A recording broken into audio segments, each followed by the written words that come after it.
Ho ampitombona ho aminareo hatrany ny fahasoavan'i Jesoa Kristy Tompontsika. Amen. Andeha hiaraka hivavaka isika.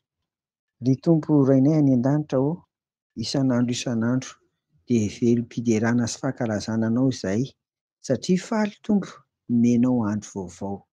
Izao andro vaovao izay dia inoanay ary antenainay fa iarahana mifampitantana, iaraha-dalana aminao ry Jesoa Kristy Tomponay.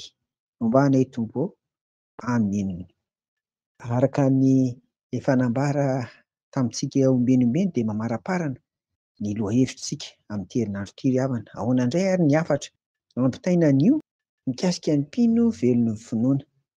Ino ry havako toy an'ny omaly resaka ny amin'ny hoe mpino mandresy an'izao tontolo izao. Koa anio ary dia andiny tenin'ny Paoly ao amin'ny Timoty voalohany toko fahaenina andininy faharoa ambin'ny folo. Vakiana amin'ny anaran'i Jesoa izany. Miadia ny ady tsara ny finoana, azono ny fiainana mandrakizay, fa ho amin'izany ny antsonanao koa sy nanaovanao ilay fanekena tsara teo mason'ny vavolombelona maro. Amen.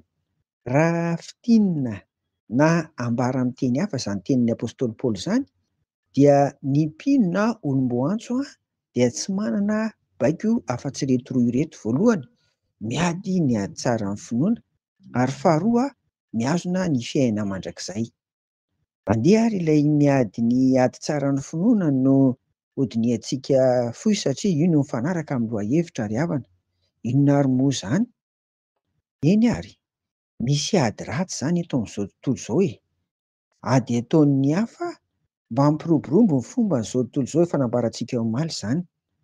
Tsy izay fomba amam-panao rehetra kanefa fa hita izao fa mifanohitra amin'ny fampianaran'ny Baiboly. Misy ry havana tena miady fo amanaina mihitsy mba hantanteraka an'izany. Fa ny ady tsara ny finoana mba hiainana ny hoe velon'ny finoana amin'ny mpino kosa dia ireto izany. Ady ara-panahy io. Ady anehoana fa olona masina isika, miavaka ka tsy mitovy sainana sy fomba fiaina ary fomba amam-panao n'izao tontolo izao. Ady mba hiarovana ny voninahitran'Andriamanitra mba hampamirapiratra tanteraka an'izany.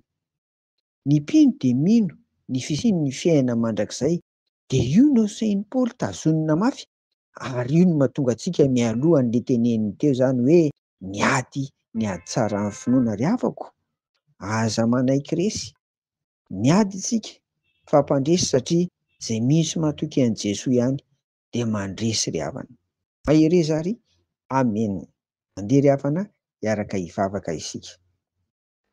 Ry Tompo Rainay any an-danitra misaotra hatrany fa atoronao anay anio indray ny ady tsara ny finoana. Dia manomboka amin'ny fanehoana fahamasinana izany koa ny fanahinao masina hitaridarinanay Tompo.